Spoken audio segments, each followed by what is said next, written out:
So you had First American, and they were providing real estate appraisal services to lending institutions, savings and loan associations and banks. So it had a subsidiary, Appraisers. So Appraisers is really the one in trouble here. So it was an appraisal management company that conducted business in New York. And it publicly advertised that its appraisals conformed with USPAP and that they were audited for compliance. So everything looked good. And then in around 2007, so they were working for WAMU, who was their biggest client. And I think it represented something like 40% of their business. And the allegation, of course, was that the appraisals were coming back higher than they really should have.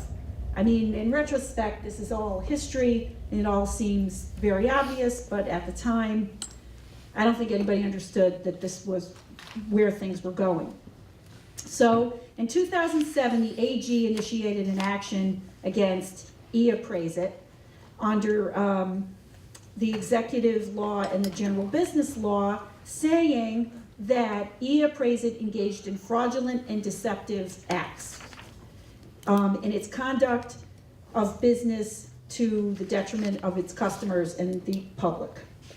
And they also alleged that Appraisers unjustly enriched themselves by receiving payment for independent, accurate, and legal appraisals, but failing to provide independent, accurate, and legal appraisals.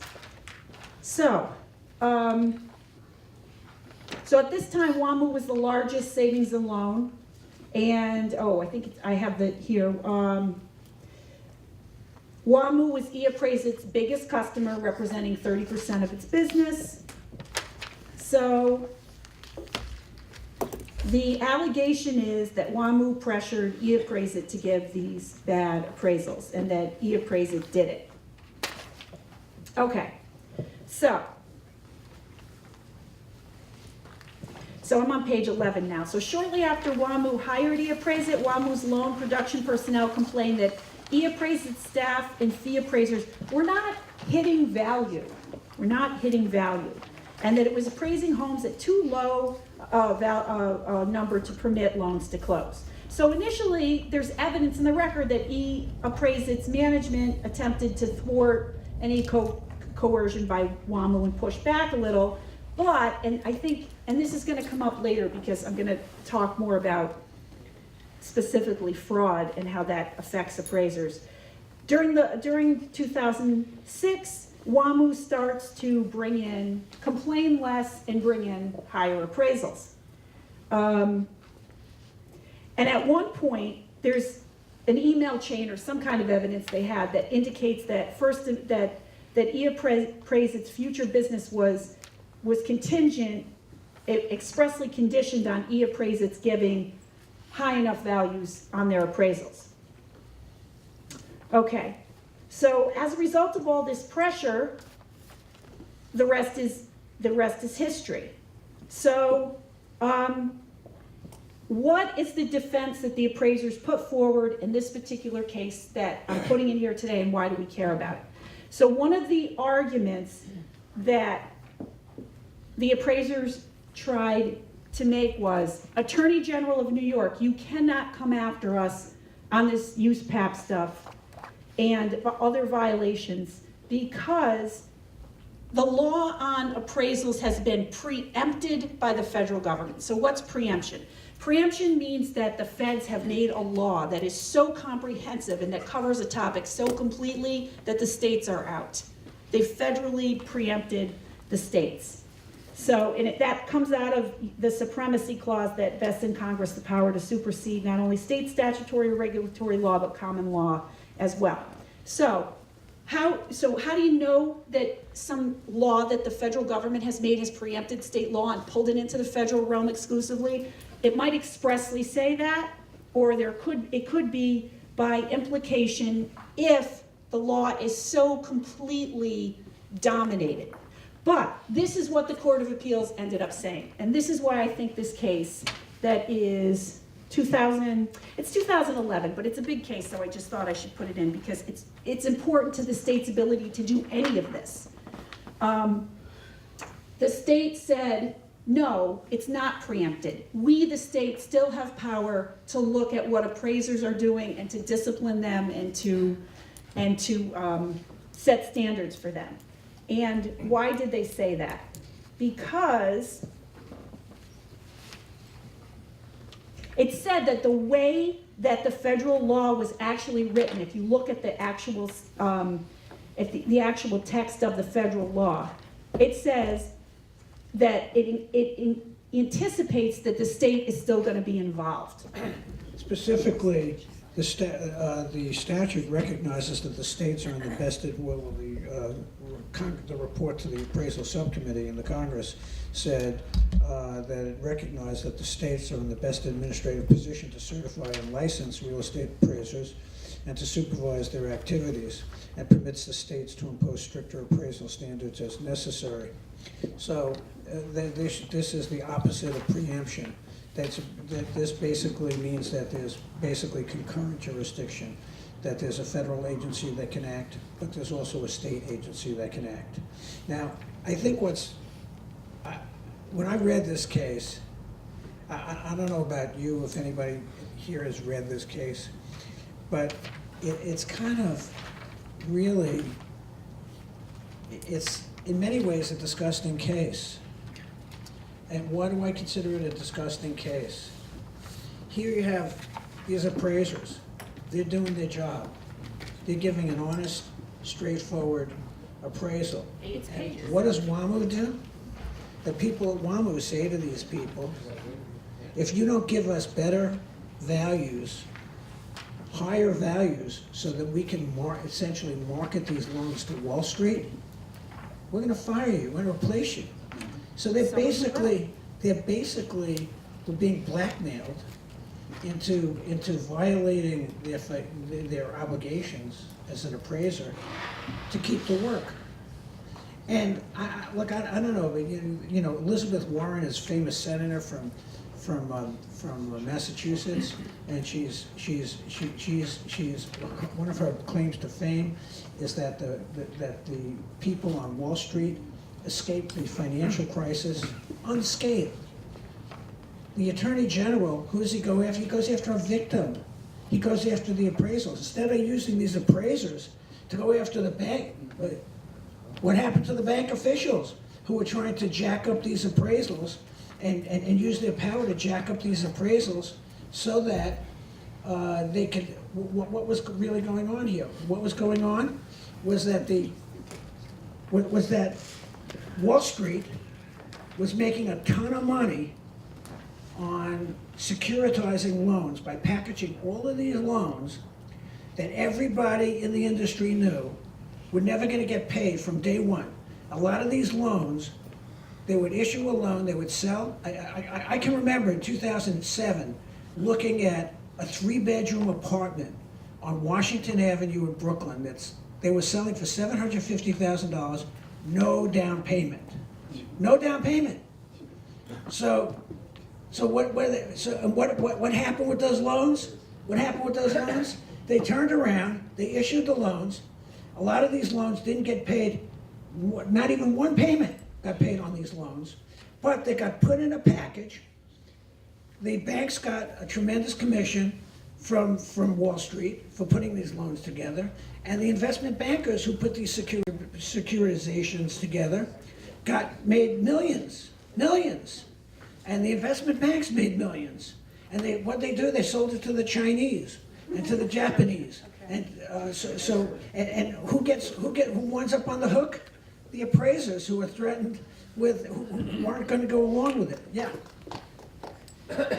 What's come out of this case, in my opinion, is that the pressure against the appraisers is much more subtle now. They don't come out and say, if you don't bring it in, we're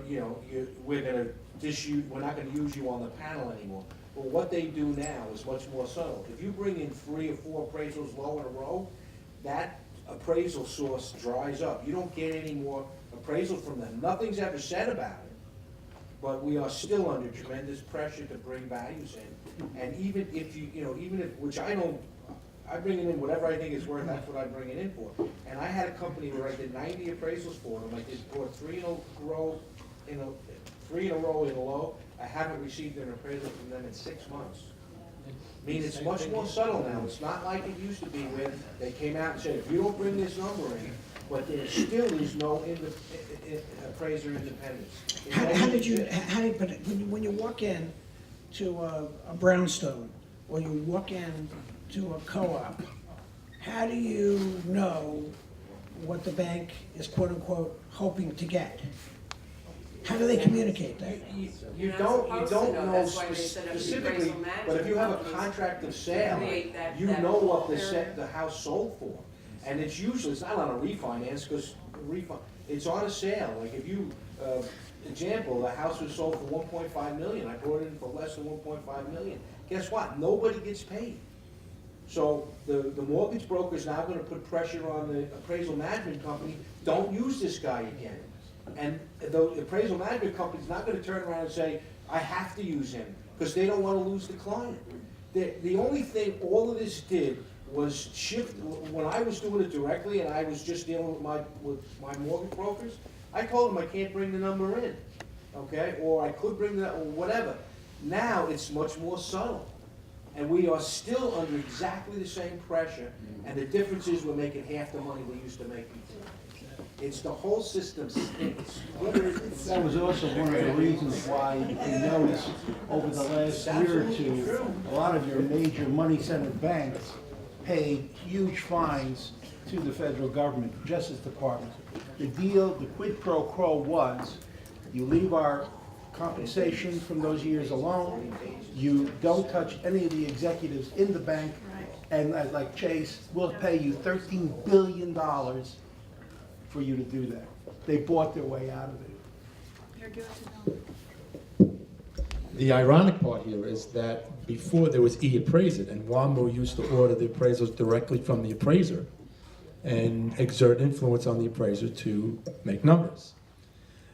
Obviously, the federal government passed laws regulating that and introduced AMCs, appraisal management companies, Which is what to e-appraiser insulate, yes, e-appraiser is a management company, to insulate the appraiser from undue pressure to make numbers. And here, e-appraiser was influenced by WAMU, and they in turn influenced the appraisers anyway to make those numbers. And you're absolutely right.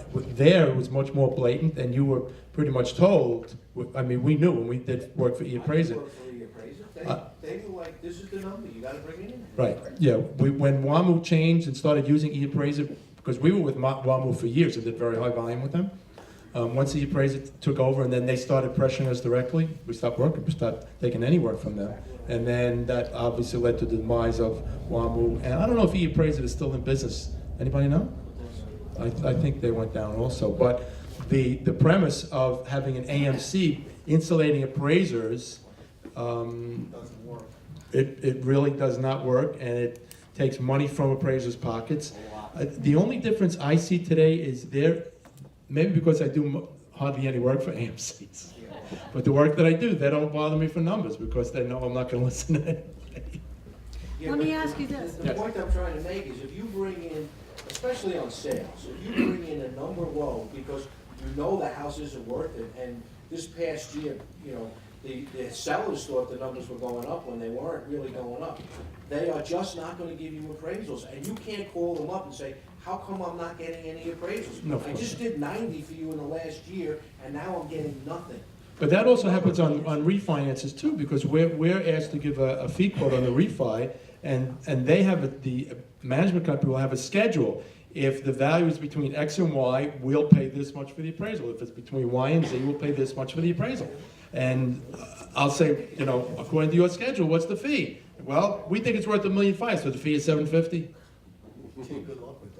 Isn't that? And if no, it's not, because the client can base their fees on the value, the appraiser can't. That's the loophole.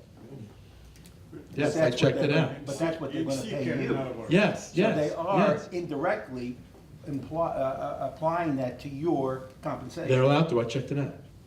I checked it out. They can base their fees on value. We can't. So by my accepting that appraisal, that appraisal assignment, and then I appraise it for $200,000 or $300,000 or $400,000 less, they're not going to call me again. So I tell them up front, I'm not guaranteed the fee. I don't guarantee the value.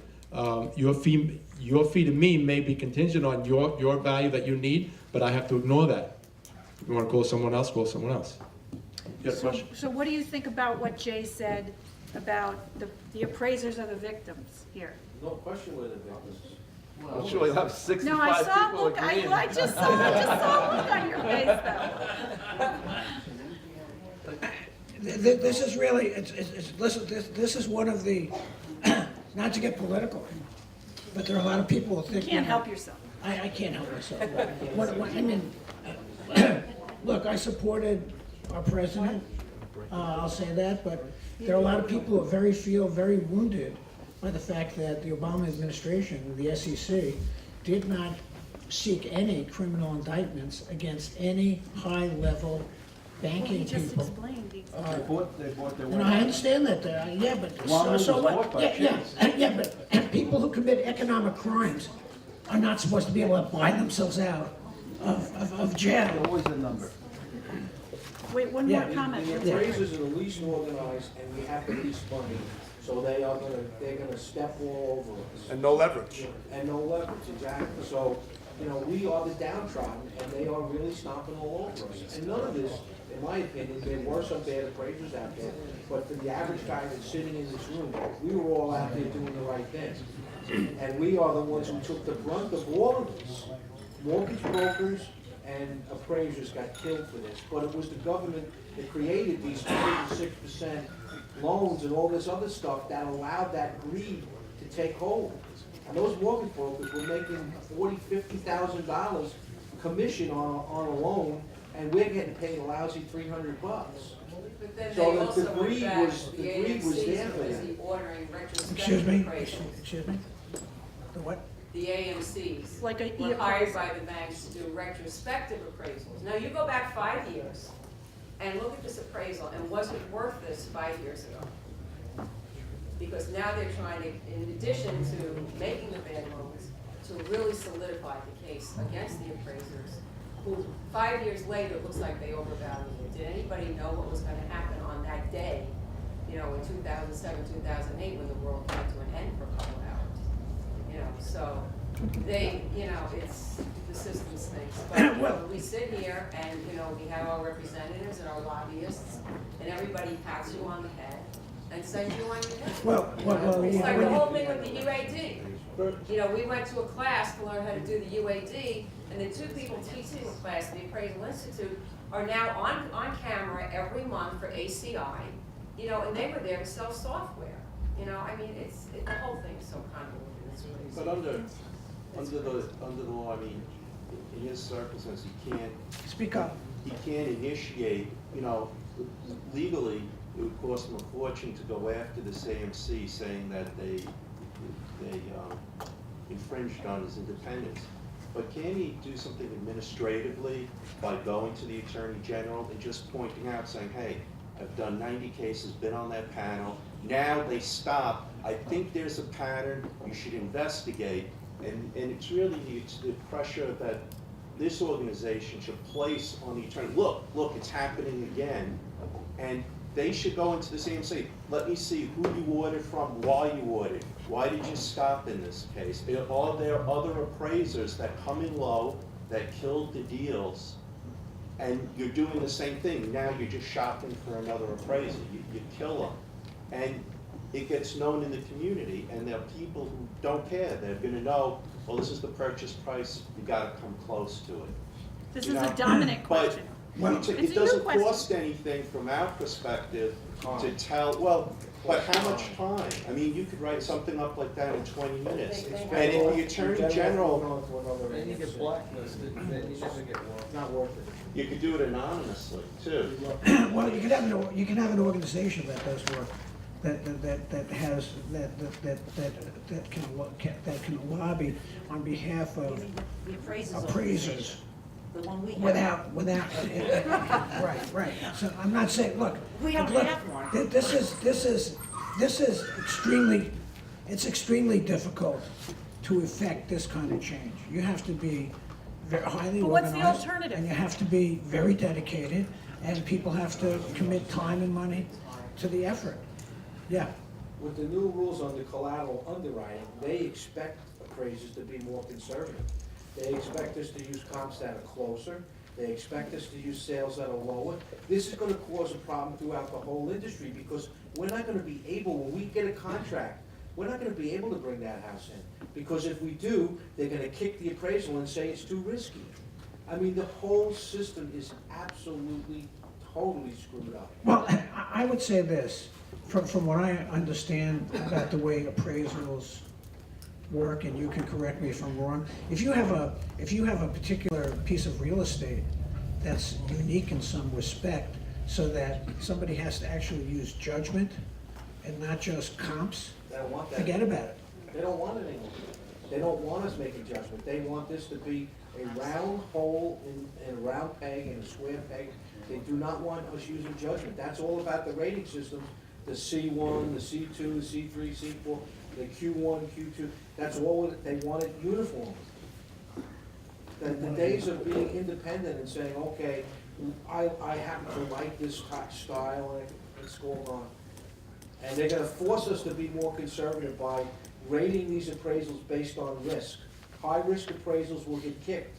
You get so many appraisals kicked, you don't have a license anymore.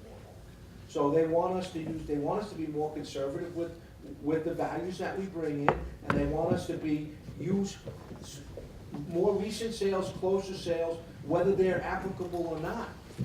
Because if they say, if I go 2 miles to find a comp that's actually a better comp, they could judge that comp as being more risky. Who's the they? The collateral underwriting, the program that is now out, that every appraisal gets submitted to. Every appraisal. Fannie Mae appraisal. Yes. Fannie Mae, yes. Yes. I have a question for you after, but first this one.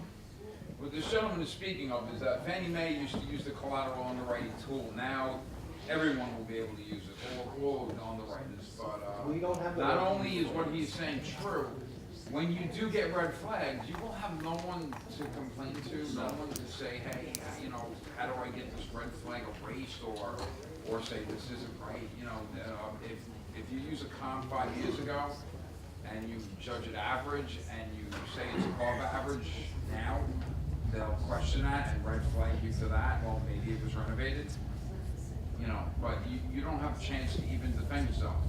No chance. There's no board. There's no, So let me ask you this. nothing. When you bring 3 out of 90 in low and they move it, my question would be this. Who do they move it to? We're gonna bring in the guys who maybe, who So- maybe in the past. But that's, In the past has been more generous with their appraisal. Look, I understand that if you're too generous, it's gonna, down the road, it's gonna wind up in a lawsuit. but you see where I'm going with this. I mean, if everybody held the line like you do, there'd be no place for it to go. That's not gonna happen. There are people out there working for $150 an appraisal, they don't care. Wait. There was hands up here. Okay. This is good. If you just look at what happened with Countrywide, who wanted to make loans, was having a problem with appraisers, so they created their own AMC. And basically, they didn't say to them on paper, you have to bring in the loans. But they basically made it clear.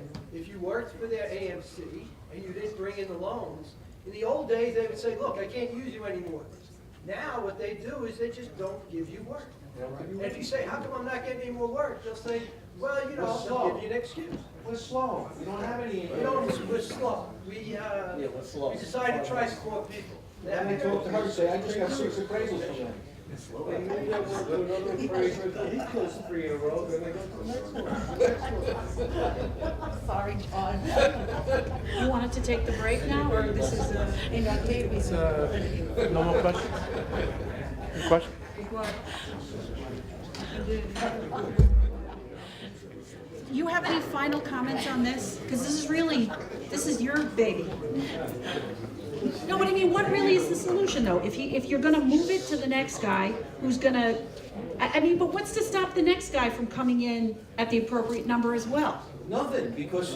if But you- how can it be the everybody in same this thing? room could go out and do an appraisal on the same property, and we could have 100 different values. But how can it be the same thing at once, that the standards are getting tighter, but then they're gonna kick it away from you if you don't give them what they want? So it's kinda, it's just a roulette wheel? I do review appraisals, and the quality of the work out there in general is not good.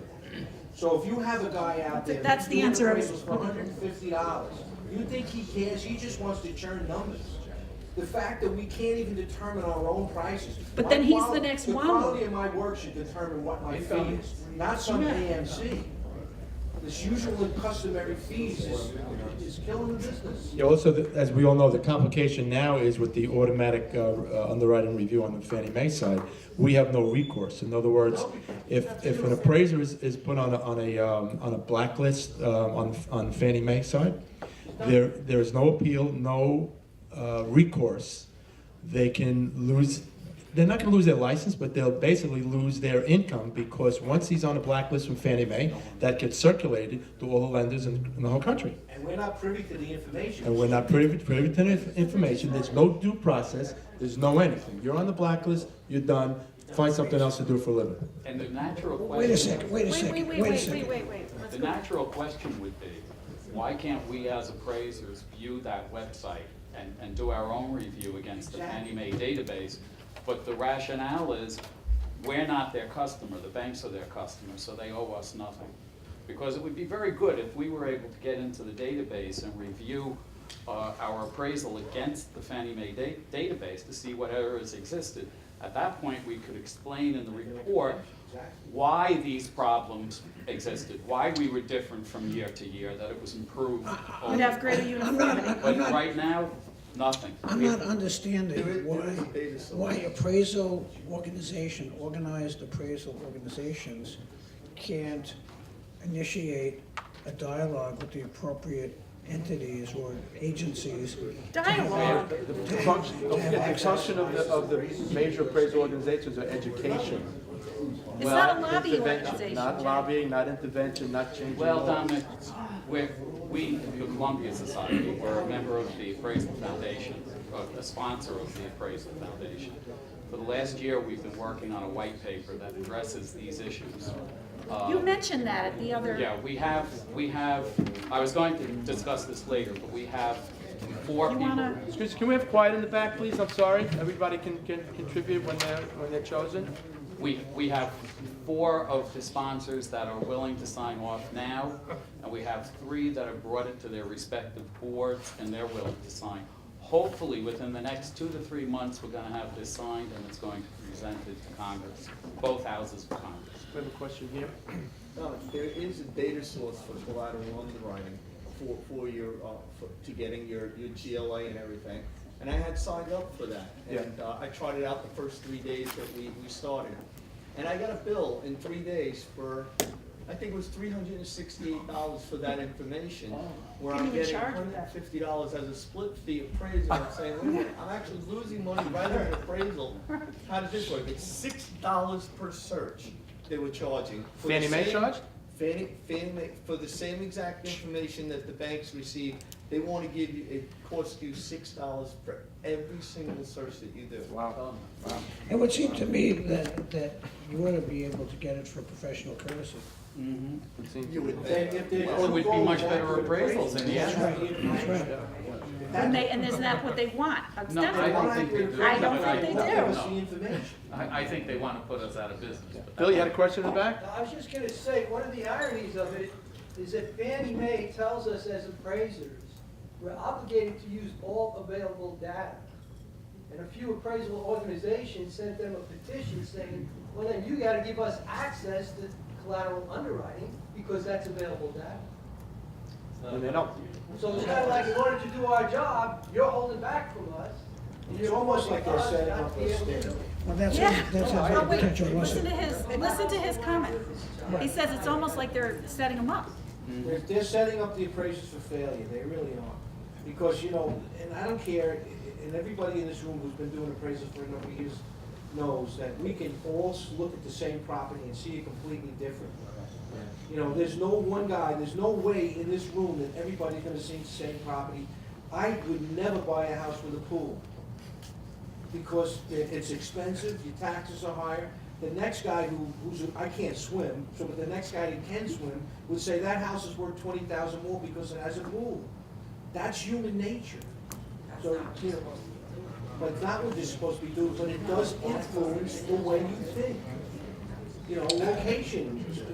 I have a friend who has a house on a golf course. They want. I'm a golfer, that's perfect. You know, he's trying to hold the fence, he goes out. And then we got, okay, Jay, Attention, please. one comment and then break. Hey, the litigator in me says you want to be able to have access to collateral sources. There's one more comment. One more in the back, yes, go ahead. I just get the feeling, to be honest with you, they just want to eliminate our career altogether. They want to make everything a computer model.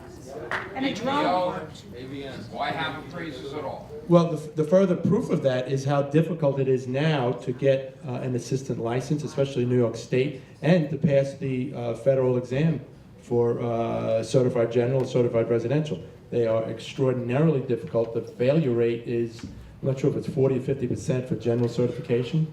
So, and there are no real effective training courses to help someone pass those. All right, last comment, then we're going to break. Go ahead. Don't you think that the test should have been more difficult all along?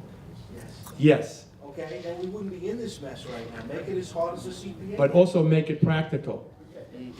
Absolutely. You know, I don't care how they do things in Missouri. I work in New York City.